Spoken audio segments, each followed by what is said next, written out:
pessoal, tudo bem? Eu sou a professora Vanessa Novaes e hoje eu vou falar para vocês sobre um assunto que vocês me pediram bastante por aí, né? Mandaram mensagem, eu recebi alguns e-mails pedindo para que eu falasse para vocês um pouquinho sobre a anatomia do aparelho reprodutivo feminino. Adivinha só? Agora nós vamos falar exatamente do que vocês pediram. Eu tenho uma curiosidade para falar para vocês. Eu já quero começar essa videoaula falando um negócio bombástico. Você sabia que o desenvolvimento embrionário não acontece dentro do útero? É sério? Tô falando sério, não tô de brincadeira não. Mas a revelação mais estranha é que é possível uma mulher engravidar de gêmeos de pais diferentes. Se você quer saber, assiste essa aula até o final. Revelações bombásticas agora.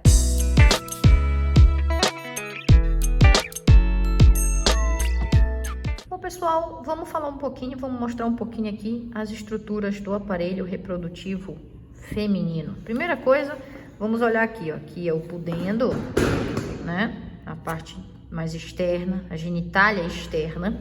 E aí, aqui dentro, a gente observa as estruturas do aparelho reprodutivo feminino.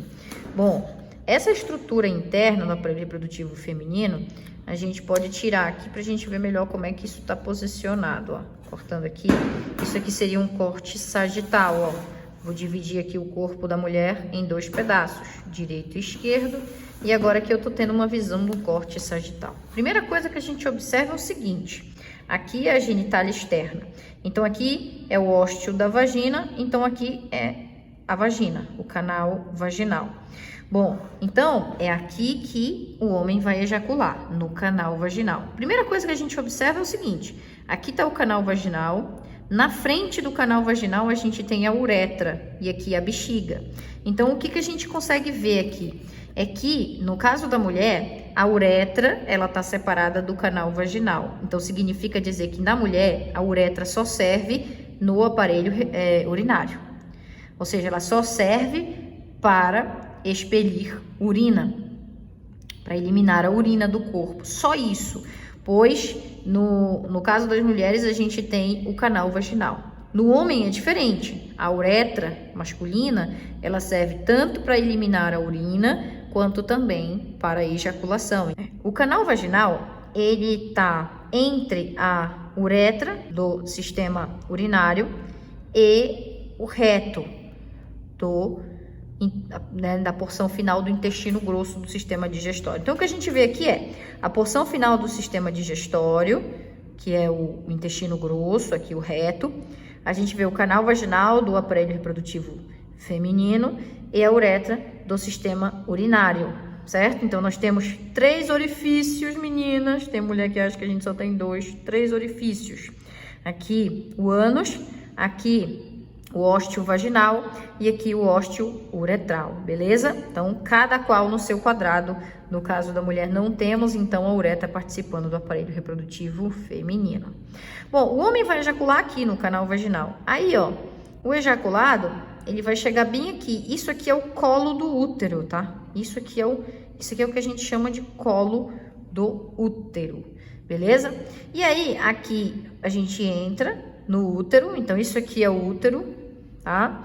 E esse buraquinho aqui seria o lúmen uterino, que é a estrutura, né, o espaço interno aqui. E o que a gente observa é que o útero, ele tem 3 camadas. Então, de dentro para fora, o útero tem 3 camadas. O endométrio em contato direto aqui com o embrião, que quando o embrião chega aqui, ele vai grudar no endométrio.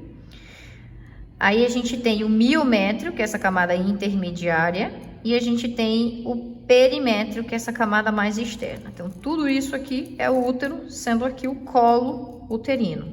Bom, ligado ao útero, a gente vai encontrar a tuba uterina, que está sendo representada bem aqui, a tuba uterina, tá? A tuba uterina, ela tem uma região em contato direto com o útero aqui, ó, que é chamado de istmo. Aí aqui a gente tem a ampola da tuba uterina, que é essa parte mais dilatada. E aqui a gente tem as fímbrias em contato com o ovário. O ovário está sendo representado aqui por essa estrutura amarelinha. O ovário, que é a gônada feminina, ele vai produzir ovócito secundário e vai jogar esse ovócito secundário aqui para dentro da tuba uterina, pela fímbria aqui, para dentro da tuba uterina, e ele vai chegar mais ou menos por aqui na ampola da tuba uterina, aonde ele vai se encontrar com o espermatozoide. Então, a fecundação, ela vai acontecer bem aqui, na ampola da tuba uterina. E só depois é que esse embrião vai se dividindo e também vai caminhando para cá, para entrar de volta para o útero e grudar aqui no endométrio para o desenvolvimento embrionário acontecer.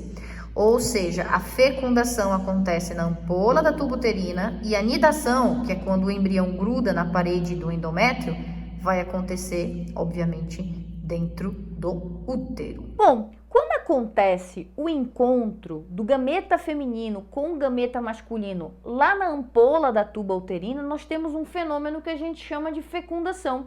Isso aí você já deve conhecer. O que você talvez não saiba é que o encontro não é entre o óvulo e o espermatozoide. Não sei se vocês sabiam disso, mas não é não, tá?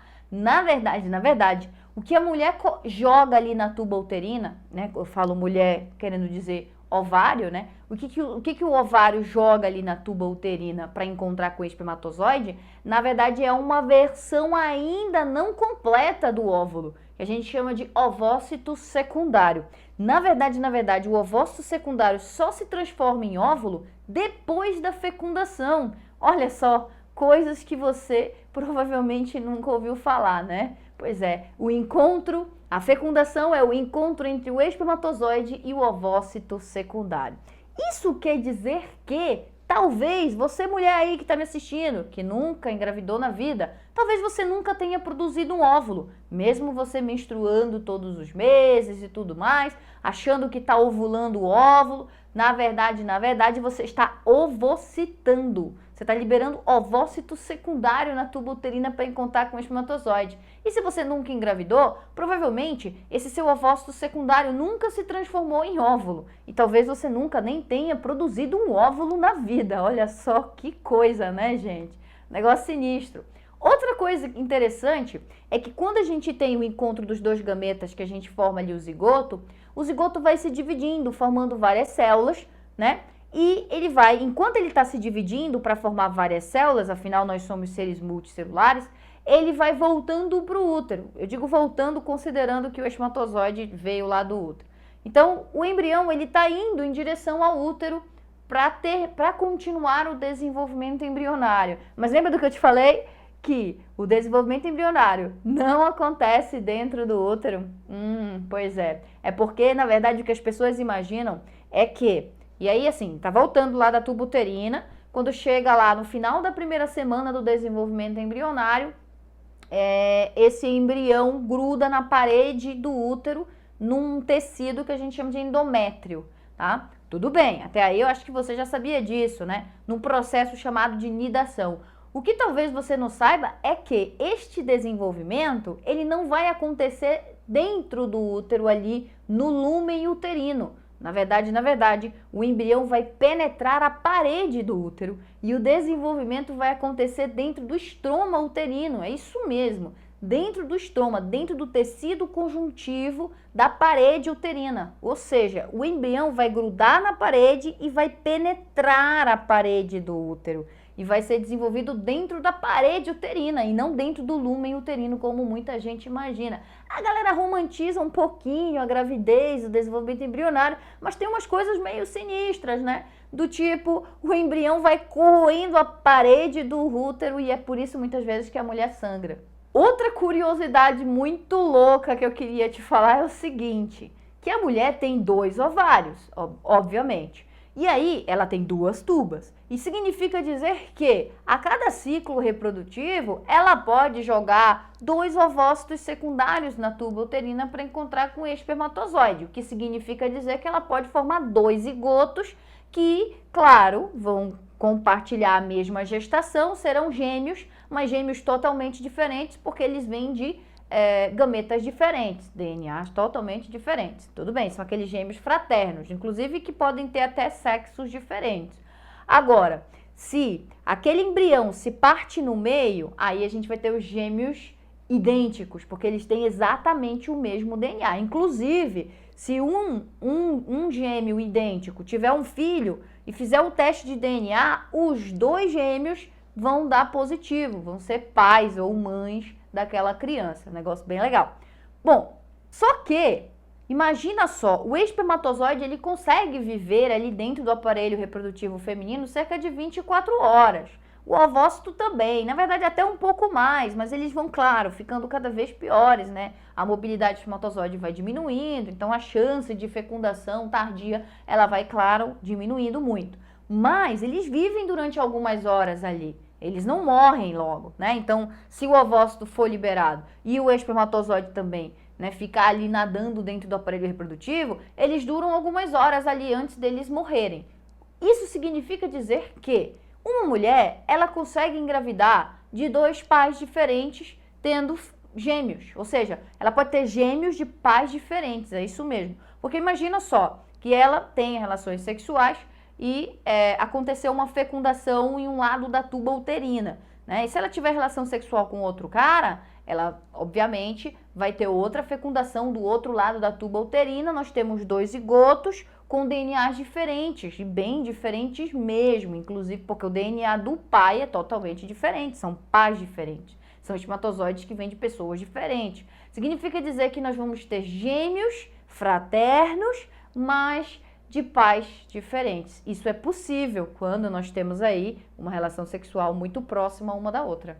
Claro, pouco provável de acontecer, mas olha, meninas, fiquem espertas. Em uma visão frontal, a gente vê aqui de novo, ó, aqui o útero, aí aqui o ovário, aqui a tuba uterina, ó, unida com o ovário lá atrás, beleza? Então, a gente tem 2 ovários, ó, um de um lado, outro do outro lado, certo? Muito bem. Perceba que o aparelho reprodutivo feminino, e aí vamos dar uma ênfasezinha aqui no útero, ele está situado aqui dentro, ó, da cintura pélvica. Então, a cintura pélvica, ela tem uma importância muito grande, principalmente durante o trabalho de parto, porque a criança vai se desenvolver aqui no útero e ela vai precisar sair por aqui, ó, né? Durante o trabalho de parto. Ou seja, a cintura pélvica, ela precisa ser larga, ela precisa ser ampla para facilitar a passagem da cabeça do neném aqui por essa estrutura, por esse orifício aqui e aqui para fora, certo? Então, durante o trabalho de parto, a gente precisa ter uma cintura pélvica mais alargada. Por isso que a cintura pélvica feminina é mais aberta, tá? E tem uma série de adaptações ósseas para facilitar o trabalho de parto. Vamos comparar uma cintura pélvica feminina com uma cintura pélvica masculina para você ter uma noção. Bom, galerinha, aqui nós temos, né?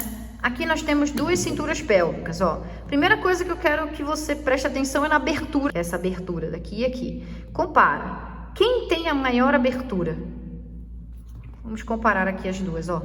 Quem possui a maior abertura? Vamos botar aqui para você ver aqui pertinho. Essa ou essa? É óbvio que essa tem a maior abertura. Agora você já sabe por quê. Porque aqui tem todos os órgãos do sistema reprodutivo feminino interno e principalmente o útero, onde está alocada a criança. E a cabeça do neném precisa passar por aqui e isso aqui precisa estar amplo para permitir isso, né? Outra coisa, esse osso aqui é chamado de ilho. Perceba que o ilho feminino ele é mais aberto, a asa ilíaca é mais aberta do que a do masculino. E a última adaptação que eu quero falar, na verdade a penúltima, é essa bem aqui, esse osso aqui, ó, chamado de sacro e cóccix, que é a porção final da coluna vertebral. Perceba que não é interessante o sacro ser retrovertido. O que é isso? O sacro e o cóccix ser voltado muito para frente. Se ele fizer esse movimento muito para frente, ele acaba atrapalhando a passagem do bebê aqui na hora do trabalho de parto. Logo, as mulheres têm que ter o sacro e o cóccix um pouquinho mais voltado para trás, que a gente chama isso de sacro anterovertido. Bora comparar? Olha só o sacro masculino e o cóccix. E olha a posição do sacro e do cóccix feminino. Compara os dois. Quem tem o rabinho mais entre as pernas, né? Que eu brinco com os meus alunos. Rabinho entre as pernas, né? É o homem, que é esse aqui. Certo? O da esquerda. Então, esse aqui é a mulher, esse aqui é o homem. Olha como o sacro está posicionado diferente. Outra diferença que a gente observa na cintura pélvica, que que é bastante grotesca também, é esse ângulo bem aqui, entre os dois ossos do pubis. Esse ângulo aqui no homem, ele é um ângulo menor do que na mulher. Olha aqui a diferença aqui, ó. Então, a mulher, ela tem um ângulo que para você fazer, você abre as mãos aqui, ó. Esse seria o ângulo entre o teu dedo indicador e o polegar, seria o ângulo feminino. Já o ângulo masculino, você vai fazer o ângulo masculino abrindo os dois dedos, ó. É um ângulo um pouquinho menor, comparado com esse ângulo aqui, né? Um ângulo um pouquinho menor comparado com esse ângulo bem aqui. E aí, eu falei algumas curiosidades, mas a gente tem milhares de curiosidades a respeito disso, inclusive muitos mitos. Você conhece algum mito por aí ou alguma informação que você quer checar se ela é uma informação verídica? Escreva aí no comentário para eu te dizer se isso procede ou se isso é só história para boi dormir. Estou aguardando aí os comentários de vocês. Quem gostou, curta, compartilha, me ajuda a divulgar o meu trabalho no canal. E obrigado por estar aqui comigo todo esse tempo. Um abração, até a próxima, pessoal. Tchau, tchau.